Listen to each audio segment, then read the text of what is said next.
Vice principal. ఆ మంటదంటే స్లమ్స్లలో నుండి వచ్చారు మీరు, ఇంతకన్నా మంచి కావాలా మీకు అంటదంట.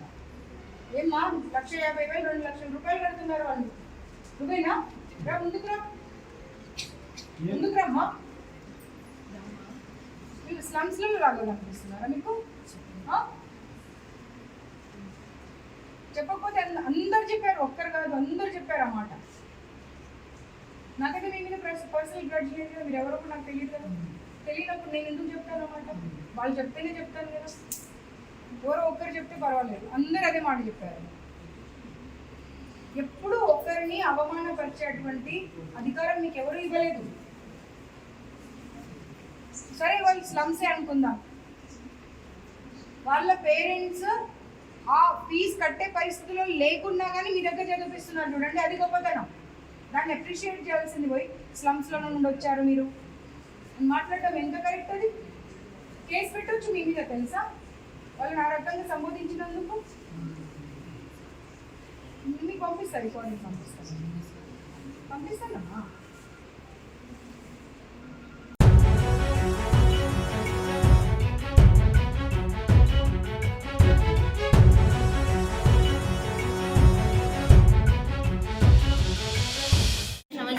ప్రాబ్లమ్స్ అండి, వాటర్ రావు, ఫుడ్లో మెస్, మళ్ళీ డస్ట్బిన్స్ దగ్గర ఫుడ్ మంచిగా క్లీన్ చేయరు, 3-4 డేస్కి ఒకసారి తీస్తారు. వాష్రూమ్స్లలో శానిటరీ నాప్కిన్స్ అవన్నీ తీసారు, 3-4 డేస్కి ఒకసారి తీస్తారు, అవి కూడా బయట తీసుకొచ్చి పెడతారు. ఫుడ్ విషయానికి వస్తే మొత్తం వాటర్ లాంటి రైస్ అనేది వాటర్ తీరు ఉంటాయి. కర్రీస్ అన్నీ నాన్ వెజ్ అయితే అసలుకే బాగుంటుంది. నాన్ వెజ్లో ఉన్న స్పూన్ వెజ్లో పెడితే, వెజ్లో ఉన్న స్పూన్ నాన్ వెజ్లో పెడతారు. తాగే వాటర్లో కాక్రోచెస్ వస్తాయి. మొన్నైతే ఇట్టే కొట్టిరా ఏకంగా డ్రింకింగ్ వాటర్ దగ్గర. మాకు వాటర్ అనేది కూడా 4th ఫ్లోర్కి వాటర్లో లేవు. మిడ్ నైట్స్లో మాకు వాటర్ కావాలని సార్ 3rd ఫ్లోర్ లేదా 5th ఫ్లోర్ అవి కూడా డ్రింక్స్ చేస్తారు. వాళ్ళని బయటకి ఇట్లా వస్తే బతిమాలి తెప్పించుకుంటాం వాళ్ళతో.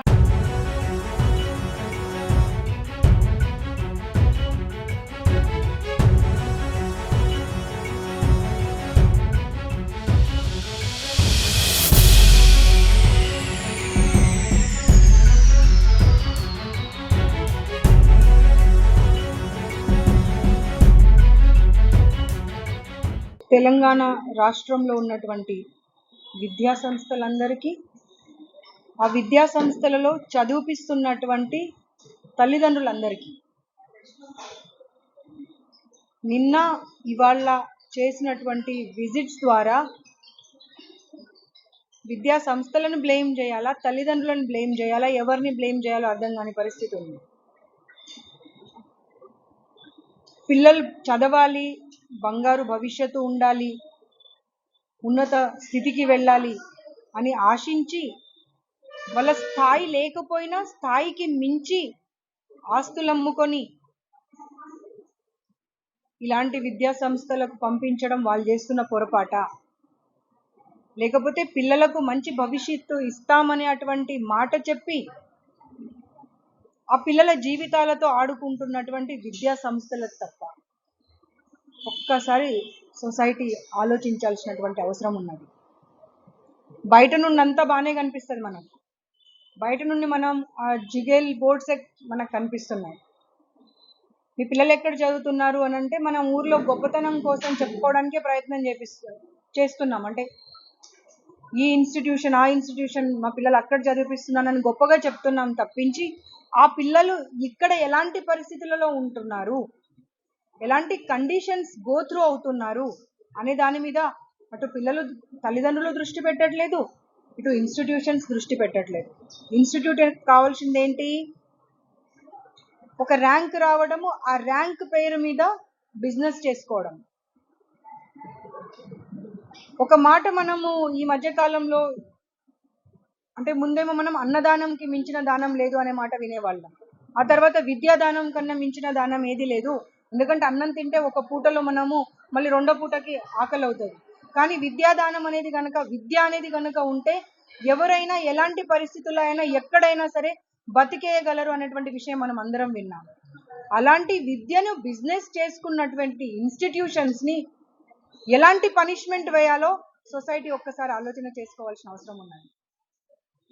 ప్రభుత్వాలు వస్తున్నాయి, ప్రభుత్వాలు మారుతున్నాయి, ఆ యాజమాన్యము ఆ ప్రభుత్వాలతో మంచి రిలేషన్స్ మెయింటైన్ చేసుకుంటే మా ఇన్స్టిట్యూషన్కి ఎలాంటి ప్రాబ్లం రాదు అనే దిశగానే ఆలోచిస్తున్నారు తప్పించి, ఒక్కసారైనా తల్లిదండ్రులు ఖచ్చితంగా మేము ఇన్స్టిట్యూట్కి వెళ్ళినప్పుడు వాళ్ళ బాత్రూమ్ చెక్ చేస్తాము, వాళ్ళు తినే భోజనం చెక్ చేస్తాము, సడన్ విజిట్ చేస్తాము, చూస్తాము వాళ్ళ కండిషన్ ఎలా ఉంది అనేటువంటి ఆలోచన వాళ్ళు చేస్తున్నారా, లేకపోతే చేసిన తర్వాత కూడా ఈ విద్యా సంస్థలు వాళ్ళని అలౌ చేయట్లేదా? ఒకవేళ అలౌ చేయకపోతే ఇక మీదట మాత్రం మీరు ఎక్కడ మీ పిల్లలను చదివించినా తప్పకుండా సర్ప్రైజ్ విజిట్ చేసినప్పుడు మమ్మల్ని వాళ్ళ క్లాస్ రూమ్లోకి, వాళ్ళ బెడ్రూమ్లోకి, వాళ్ళ బాత్రూమ్స్ అన్నీ చూసే అటువంటి పరిస్థితి కల్పిస్తేనే వేస్తాము అనేటువంటి ఆలోచన చేయండి. కేవలం చదవడము, ర్యాంక్స్ రావడమే కాదు, వాళ్లకు కావలసినటువంటి మానసిక ఆ మనోధైర్యం కానివ్వండి, మానసిక స్థితిని కానివ్వండి, దానిని కూడా చూసుకోవాల్సినటువంటి అవసరము విద్యా సంస్థలకు ఉంది, తల్లిదండ్రులకు ఉంది. సో సాడ్ టు సే, మీరు గనక నాతో పాటు వచ్చుంటే, ఒక రిపోర్టర్ వచ్చారు, మీ పేరు ఏంటి బాబు? కృష్ణ. నేను 2:30కి వచ్చాను, ఇప్పుడు ఎంత 7:40 అవుతుంది. 800 పిల్లలు ఉంటే 800 మంది పిల్లలు, 800 మంది పిల్లలు పర్సన్ టు పర్సన్ ఇంటరాక్ట్ అయ్యారు నాతో. పర్సన్ టు పర్సన్ ఇంటరాక్ట్ అయ్యి అసలు వాళ్ళ బాధ చెప్తుంటే నిజంగా బాధేసింది. ఆ 5 ఫ్లోర్స్ ఉన్నాయి, 5 ఫ్లోర్స్లలో కనుక మీరు బాత్రూమ్స్ కానీ, వాళ్ళ బెడ్రూమ్స్ కానీ ఆ తల్లిదండ్రులు కనుక వచ్చి చూస్తే ఒక్కరోజు కూడా ఈ హాస్టల్లో ఇక్కడ చదివించరు వాళ్ళు. బాత్రూమ్ దగ్గరికి వెళ్తే అతను కర్చీఫ్ ముక్కుకు పెట్టుకుంటే కూడా 2 నిమిషాలు వీడియో తీయలేకపోయాడు. అలాంటి బాత్రూమ్స్లలో పిల్లలు రోజు ఎలా స్నానం చేస్తున్నారు ఒకసారి ఆలోచన చేయాలి. ఇక్కడ ఉన్నటువంటి ప్రిన్సిపల్ ఏం చేస్తున్నారు, వార్డెన్ ఏం చేస్తున్నారు, ఆ కేర్ టేకర్స్ ఏం చేస్తున్నారు? చాలాసార్లు పాములు వచ్చాయంట, జెర్రీలు వచ్చాయంట, కాక్రోచెస్ అయితే మేము వీడియోస్ తీసాం, మా దగ్గర ఉన్నాయి. ఆ బెడ్స్ కింద అన్ని కాక్రోచెస్ ఉన్నాయి. 2-3 రోజులు రూమ్ క్లీన్ చేయరంట. మాతో వచ్చిన కానిస్టేబుల్ చూసి కూడా ఆ అమ్మాయి కూడా అసలు ఏం మాట్లాడాలో ఆ అమ్మాయికి అర్థం కాలేదు. ఎందుకంటే మేల్ని ఎందుకులే తీసుకెళ్లడం అని ఫీమేల్ని తీసుకెళ్లడం జరిగింది. అన్కుక్డ్ రైస్ ఇస్తారంట, రైస్లో కూడా వాటర్ ఉంటుందంట. ఇంకా పప్పు సాంబార్ అయితే అసలు దాన్ని సాంబార్ అనాలా, చారు అనాలా అర్థం కాని పరిస్థితి ఉంటుందంట. కూర ఒక్కసారి పెడితే రెండోసారికి కూర పెట్టారు. కాక్రోచెస్ వస్తున్నాయంట అన్నంలో, పురుగులు వస్తున్నాయంట. కాక్రోచెస్ పురుగులు వచ్చినప్పుడు కాక్రోచ్లో పురుగులు వచ్చినాయంటే ఇవి కాక్రోచ్ పురుగు కాదు, ఇవి కూడా ఇంగ్రీడియంట్సే. అది ఇలాయచీ, బ్లాక్ ఇలాయచీ పెద్దది, లేకపోతే లవంగము, దాన్ని మీరు పొరపాటు పడుతున్నారు అనేటువంటి మాట చెప్తున్నారంట. ఎంతవరకు సమంజసం అది? 5 నెలల నుండి అసలు ఇంకా సొసైటీకి చెప్పకపోతే తప్పదు, పీరియడ్స్ రావట్లేదంట పిల్లలకు. అయినా కానీ దాన్ని పట్టించుకుంటలేరంట కనీసం. అరే నేటి బాలలే రేపటి పౌరులు, అది ఇది అని మనం డైలాగ్స్ చెప్తాము. ఆ డైలాగ్స్ చెప్పడం వరకు పరిమితం అవుతే ఎట్లా? ఈ పిల్లలు ఫ్యూచర్లో వెళ్ళి బాగా చదివి మంచి మనుషులుగా ఎదగాలి అండ్ సొసైటీలో ఒక మంచి ఉన్నతమైనటువంటి స్థితికి వెళ్ళాలి అంటే ఈ స్థాయిలోనే వాళ్ళకి ఇన్ని ప్రాబ్లమ్స్, ఇంత నరకం చూపిస్తే వాళ్ళకి చదువు మీద ఇంట్రెస్ట్ పోతుందని చెప్తున్నారు వాళ్ళు. 10 o'clock అయిపోయిన తర్వాత ఇంపోజిషన్స్ ఇస్తారంట, 3 times 10 times రాయాలని. దాన్ని మళ్ళీ మార్నింగ్ కల్లా కంపల్సరీ సబ్మిట్ చేయాలి. ఒక్కొక్కరు 2 గంటల వరకు, 3 గంటల వరకు కూర్చొని అది రాస్తున్నారంట. మళ్ళీ 5:30కి స్టడీ అవర్స్. నేను అందరికీ రిక్వెస్ట్ చేస్తున్నాను, ఇటు తల్లిదండ్రులకు, అటు ఇన్స్టిట్యూట్స్కి, ఇటు గవర్నమెంట్కి, ఖచ్చితంగా పిల్లలకు చదువు ఇంపార్టెంట్ అయినా సరే ఫిజికల్ యాక్టివిటీ కోసం 2 క్లాసెస్ పెట్టాల్సిన అవసరం ఉన్నది. అండ్ గవర్నమెంట్ అఫీషియల్స్ కానివ్వండి, తల్లిదండ్రులు కానివ్వండి, ఆ ఇన్స్టిట్యూట్లో కనీసం వెంటిలేషన్ ఉందా లేదా, వాళ్ళ హాస్టల్ పరిస్థితి ఏంటి, అవన్నీ కనుక్కున్న తర్వాతనే మీ పిల్లలని హాస్టల్కి పంపించండి. ఉన్నత స్థితికి వెళ్ళాలి, గొప్ప ఇన్స్టిట్యూట్లో చదవాలి అనేటువంటి ఆలోచన కన్నా మీ పిల్లలు ఆరోగ్యంగా ఉంటే చాలు, ఫిజికల్గా కానివ్వండి, మానసికంగా కానివ్వండి, దాని మీద దృష్టి పెట్టండి అనేటువంటి మాట చెప్పుకుంటూ, మేము ఈ కండిషన్స్ ఏవైతే చూసామో నిన్న ఇవాళ, వీటన్నింటికి ప్రభుత్వంతో మాట్లాడి, ఇంకా ఇతరత్ర డిపార్ట్మెంట్స్తో మాట్లాడి ఎలాంటి చర్య తీసుకోవాలో అలాంటి చర్య డెఫినెట్గా తీసుకుంటాము. లిఫ్ట్ లేదు అక్కడ. 5 floors నుండి పిల్లలు రావాలి, 800 మంది క్యూలో నిలబడాలి, అందరు సర్వ్ చేసుకోవాలి, తినాలి, రిటర్న్ వెళ్ళాలి క్లాస్ రూమ్కి. అరగంటలో ఎలా సాధ్యం అవుతుంది? చదువు చాలా చాలా ఇంపార్టెంట్. నేను కాదని అస్సలు అనట్లేదు. నేను విద్యా సంస్థలకి చెప్తున్నాను, తల్లిదండ్రులకి చెప్తున్నాను. చదువు అనేది చాలా అంటే చాలా అవసరం. కానీ చదువుతో పాటు 24/7 చదవమంటే కూడా ఎవరు చదవరు. పిల్లలు ఏడ్ చేశారు ఏమని అంటే, అందరు ఐక్యూ లెవెల్ సేమ్ ఉండదు. ఒకరు చదువుతున్నారని చెప్పి వాళ్ళతో కంపేర్ చేసి మమ్మల్ని బూతులు తిడుతున్నారు. వాళ్ళతో కంపేర్ చేస్తే మేము చదవలేము, మమ్మల్ని ఏం చేసినా మేము చదవలేము. మేము మా కెపాసిటీ ఇంతేని అన్నప్పుడు వాళ్ళ మీద భారం వేస్తే వాళ్ళ పరిస్థితి ఏమైపోవాలి? చాలా మంది పిల్లలకి వాటర్, మెయిన్గా వాటర్ చెప్పాలి. తాగే నీళ్ళలో కూడా పురుగులు వస్తున్నాయంట, కాక్రోచెస్ వస్తున్నాయంట. ఆ వీడియోస్ కూడా మీరు అన్ని తీశారు. ఆ వీడియోస్ అన్ని మీరు షేర్ చేయండి. ఏ ఫ్లోర్లో కూడా వాటర్ ఫెసిలిటీ లేదు. ఎక్కడో కింద పెడతారు, అక్కడ దాకా వచ్చి నీళ్ళు తీసుకొని వెళ్ళాలి వాళ్ళు. రాత్రి 10 గంటలకు గ్రిల్ క్లోజ్ చేసేస్తే మళ్ళీ పొద్దున వరకు గ్రిల్ ఓపెన్ చేయరు. సో వాళ్ళకి దాహమైనా ఏదైనా కానీ మళ్ళీ వాళ్ళ కింద వరకు వచ్చి నీళ్లు తీసుకొని వెళ్ళేటువంటి పరిస్థితి లేదు. ఎన్ని ప్రాబ్లమ్స్ అంటే ఏ ప్రాబ్లం గురించి చెప్పాలో అర్థం కావట్లే. మెడిసిన్స్ ఎక్స్పైర్ అయిపోయినటువంటి మెడిసిన్స్ ఇస్తున్నారట. 3 టాబ్లెట్స్ ఉంటాయంట. ఒకటి డోలో 650, ఇంకొకటి లాక్టోకాలమైన్, స్కిన్ ప్రాబ్లం వస్తే జిందా తిలిస్మాల్. ఎవరికి ఏ ప్రాబ్లం వచ్చినా దాన్ని తాగిపిచ్చేసి పంపించేస్తున్నారంట. ఒక అమ్మాయి లంగ్స్ ప్రాబ్లం అయిందంట. ఇదే ఫుడ్ తిని ప్రాబ్లం వస్తే ఆ అమ్మాయి బ్లడ్ వామిటింగ్స్ చేసుకుంటే కూడా ఆ జిందా తిలిస్మాత్ వాటర్లో వేసి అదే తాగిపిచ్చేసి నీకేం కాలేదు, చదువు తప్పించుకోవడానికి డ్రామాలు చేస్తున్నామని మాట్లాడారంట. సార్, వాళ్ళు చదువుకోవడానికే వచ్చారు. తప్పకుండా మీరు గురువులు దైవంతో సమానం. నేను చెప్తున్నాను, నేను గురువులను కూడా కించపరచట్లేదు, తగ్గించట్లేదు. గురువులు దైవంతో సమానం. కానీ ఆ పిల్లల మానసిక స్థితిని చూసి, వాళ్ళ ఐక్యూ లెవెల్స్ని చూసి వాళ్ళకి మనం చదివించాలి. అంతేకాని రాత్రి 10గా ఒక్కొక్క క్లాస్ 3 hours ఉంటుందంట. 3 hours మధ్యలో ఎవరికైనా టాయిలెట్ వచ్చినా, వాష్రూమ్ వచ్చినా వెళ్ళకూడదు. వీళ్లకు బ్రేక్ ఇచ్చినప్పుడే వెళ్ళాలి తప్పించి మధ్యలో వెళ్ళకూడదంట. దానివల్ల యూరిన్ ఇన్ఫెక్షన్స్ అయి కూడా చాలా మంది పిల్లలకు ప్రాబ్లమ్స్ వచ్చాయంట. వీళ్ళు కొట్టిపడేస్తున్నారు వాళ్ళకి ఆ మాట చెప్తే. మీరు కొట్టిపడేయడానికి లేదు. 800 మంది మాట్లాడినటువంటి వీడియో రికార్డింగ్స్ నా దగ్గర ఉన్నాయి. నేను ఇప్పుడు మీకు అవి ప్రొవైడ్ చేస్తాను. వాస్తవమే. మేము వస్తున్నామని తెలుసు అంటే ఒక 1/2 hour బిఫోర్ ఎవరో ఒకరు తెలిసిన వాళ్ళు ఎవరికైతే నేను ఇన్ఫార్మ్ చేశానో నా వెంట రమ్మని, వాళ్ళలో ఒకరు ఇన్ఫార్మ్ చేశారు వీళ్ళకి. గబా వాళ్ళు క్లీనింగ్ స్టార్ట్ చేశారు. ఇంకా మిగతా పార్ట్స్ ఎక్కడైతే క్లీనింగ్ అవ్వలేదో అక్కడ మేము ఎక్కడొస్తాము అని చెప్పి మమ్మల్ని అడ్డుకున్నారు. ఇప్పుడు ఎవరైతే అడ్డుకున్నారో వాళ్ళ మీద ఏమైనా మీరు తప్పకుండా. అది ఒకటే కాదు, వాళ్ళని అంటారంట పిల్లల్ని, ఫుడ్ బాగాలేదు అమ్మా, లేకపోతే ఏదైనా బాగాలేదు అని చెప్తే స్లమ్స్ల నుండి వచ్చారు, మీ మొహాలకి ఇది ఇవ్వడమే ఎక్కువ అని మాట్లాడతారంట. 1,50,000 రూపాయలు, 2,00,000 రూపాయలు ఫీజులు కట్టి ఇక్కడ చదువుతుంటే ఆ పిల్లలను పట్టుకొని స్లమ్స్ల నుండి వచ్చారన్నటువంటి మాట అనడం ఎంతవరకు సమంజసమో ఆలోచన చేసుకోవాలి ఇన్స్టిట్యూట్లో పనిచేస్తున్న వాళ్ళు. ఈ అమ్మాయి విన్నది కొన్ని మాటలు నేను నా నోటితో అనలేను. అలాంటి భాష కూడా పిల్లల పట్ల వీళ్ళు వాడుతున్నారంట. కాలేజీలకు మినిమం పరిమితులు, కాలేజీల ఫీజులు ఎంతవరకు వసూలు చేయాలి, ఎంతకంటే ఎక్కువ తీసుకోవద్దని పరిమితులు ఉన్నాయా? అది నా లిమిట్స్లలో లేనటువంటి విషయాలు అవన్నీ. కొన్నిసార్లు అసలు స్నానం చేయడం కూడా 3 రోజులు వదిలేస్తున్నారంట.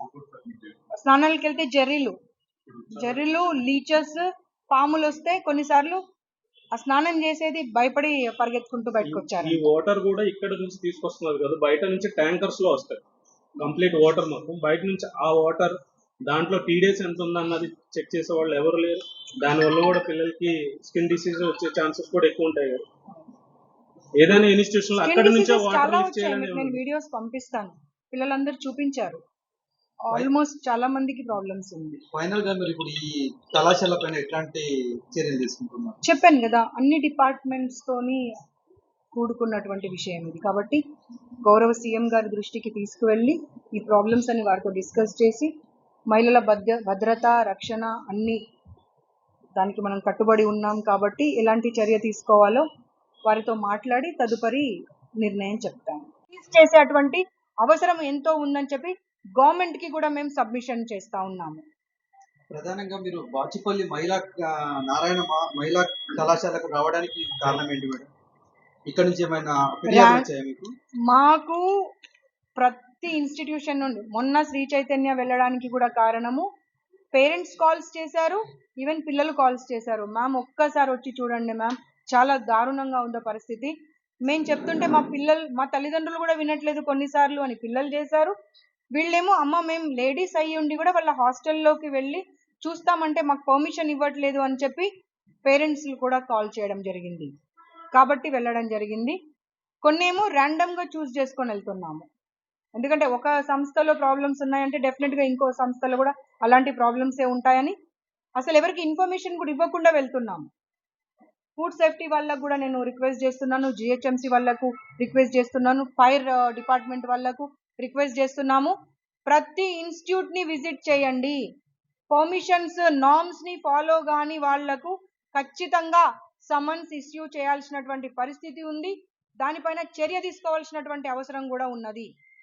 నిన్న చూసినటువంటి శ్రీ చైతన్యలో కూడా కనీసం ఒక రూమ్లో విండోస్ లేవండి, బాత్రూమ్లలో ఎగ్జాస్ట్ ఫ్యాన్స్ లేవు. ఇదైతే ఇంకా బాత్రూమ్ ఎగ్జాస్ట్ ఫ్యాన్ పక్కకు పెట్టండి, ఆ బాత్రూంలో అడుగు పెట్టే పరిస్థితి కూడా లేదు. మీకు విజువల్స్ అన్నీ ఉన్నాయి, మీరు చూడవచ్చు దాని గురించి. సో ఈ ఒక దగ్గర వెళ్ళాము ఇంకో దగ్గర వెళ్ళాము అని అనుకోకండి. ప్రతి ఇన్స్టిట్యూట్ని ఉమెన్ కమిషన్ డెఫినెట్గా వెళ్తుంది. వాళ్ళ సేఫ్టీ, సెక్యూరిటీ, వెల్ఫేర్, డెవలప్మెంట్ అన్నింటి గురించి తప్పకుండా చర్య తీసుకుంటాము. పిల్లలను ఈ పరిస్థితి నుండి బయటకు తీసుకొచ్చేటువంటి బాధ్యత ఈ ప్రభుత్వము, ఉమెన్ కమిషన్ తప్పకుండా తీసుకుంటుంది. ఇది చూడండి, పిల్లలే రాసిచ్చారు. కొన్ని కాలేజీల పరిమితులతోటి అనేక కాలేజీలు నడుస్తున్నారు. పరిమితులు వాళ్ళకు ఒక 6 కాలేజీలు, ఒక 7 కాలేజీలు, 8 కాలేజీలు ఉంటే వాళ్ళు ఒక 15-20 కాలేజీలు నడుస్తున్నారు. అలాగే కాకుండా వాళ్ళకు ఇప్పుడు ఫుడ్ సేఫ్టీ కావచ్చు, ఫైర్ సేఫ్టీ కావచ్చు, మీరు రకరకాల డిపార్ట్మెంట్స్ గురించి చెప్తున్నారు. వీళ్ళందరూ మేనేజ్ చేసి నడుపుతున్నారా, లేకపోతే మరి అధికారుల వల్ల మీరు కూడా లొంగే అవకాశం ఉందా? వాటిపైన మీరు ఎలాంటి చర్యలు తీసుకోబోతున్నారు? మీరు అడిగిన ప్రశ్నలోనే మీకు సమాధానం ఉంది. అందరూ వాళ్ళు కొల్యూడ్ అయిపోయి చేస్తున్నారా ఏంటి అనేది. అందుకే నేను ప్రభుత్వానికి, తల్లిదండ్రులకు విన్నపం చేశాను. అధికారుల మీద కూడా మీరు చర్యలు తీసుకోబోతున్నారా? ఇప్పుడు పర్మిషన్, ఇప్పుడు ఫైర్ సేఫ్టీ కావచ్చు, ఫైర్ సేఫ్టీ ఇంపార్టెంటే, ఫుడ్ సేఫ్టీ కావచ్చు, కాలేజీలకు పరిమితులకు మించి కాలేజీ నడుపుతున్నారు. నా దృష్టిలో ఒక్కటి కాదు, నేను వందల సంఖ్యలో చూపించగలుగుతాను. వాటిపైన ఎలాంటి చర్యలు తీసుకోబోతున్నారు? ఎడ్యుకేషన్ డిపార్ట్మెంట్కు గౌరవ సీఎం గారికి మేము నివేదన పంపిస్తాము. ఉమెన్ కమిషన్ తరఫున మేము చేసినటువంటి అబ్జర్వేషన్ని పంపించి వారు ఎలాంటి చర్య తీసుకోవాలో వారితో డిస్కస్ చేస్తాము తప్పకుండా. అండ్ ఎవరైతే డబ్బు కోసం ఆశపడి పర్మిషన్ లేనటువంటి ఇన్స్టిట్యూట్ని కూడా రన్ చేసే అటువంటి పర్మిషన్ ఇస్తున్నారో వాళ్ళకు కూడా నేను సబ్మిషన్ చేస్తున్నాను, రిక్వెస్ట్ చేస్తున్నాను, తర్వాత హెచ్చరిస్తున్నాను కూడా. ఇకనైనా అలాంటి మానుకొని వాళ్ళలో మన పిల్లలు కూడా ఉన్నారు అనేటువంటి విషయం కూడా గుర్తుపెట్టుకోండి. తర్వాత ఇంకో విషయం, నాకు తెలిసి ఏ ఇన్స్టిట్యూట్లో అయినా సరే ఇన్స్టిట్యూషన్ హాస్టల్ ఎక్కడ ఉందో కిచెన్ అక్కడే ఉండి పిల్లలు అక్కడికక్కడ భోజనం చేస్తేనే కొంచెం హెల్దీగా ఉంటారు. ఒక దగ్గర ఎక్కడో వంటలు చేసి 10 ఇన్స్టిట్యూట్స్కి పంపించేస్తున్నారు, 10 సెంటర్స్కి పంపించేస్తున్నారు. దానివల్ల కూడా పిల్లలకు హెల్త్ ప్రాబ్లమ్స్ వస్తున్నాయి. కాబట్టి మన పిల్లల ఆరోగ్యము, భవిష్యత్తే ఇంపార్టెంట్ తప్పించి ఏ ఇన్స్టిట్యూట్లో చదివించామో అవసరం లేదు. మీ పక్కన ఉన్నటువంటి కాలేజ్కి పంపించండి, ప్రశాంతంగా పొద్దున వెళ్తారు, మధ్యాహ్నం వస్తారు, భోజనం చేసుకుంటారు, మళ్ళీ సాయంత్రం వెళ్తారు, వచ్చేస్తారు. అట్లీస్ట్ హెల్దీగా ఉంటారు, మీ కళ్ళ ముందు ఉంటారు. అంతే తప్పించి మీరు వెల్ నోన్ రినోన్ ఇన్స్టిట్యూట్లో పంపించాలి, గొప్పలు చెప్పుకోవడానికి పంపించాలి అనేటువంటి ఆలోచనని, దృక్పథాన్ని పేరెంట్స్ కూడా మానుకోవాల్సినటువంటి అవసరం ఉంది. అండ్ ఇన్స్టిట్యూషన్కి ప్రతి ఒక్కరికి చెప్తున్నాను, ఇకనైనా చేసిన తప్పిదాలను సర్దుబాటు చేసుకోండి.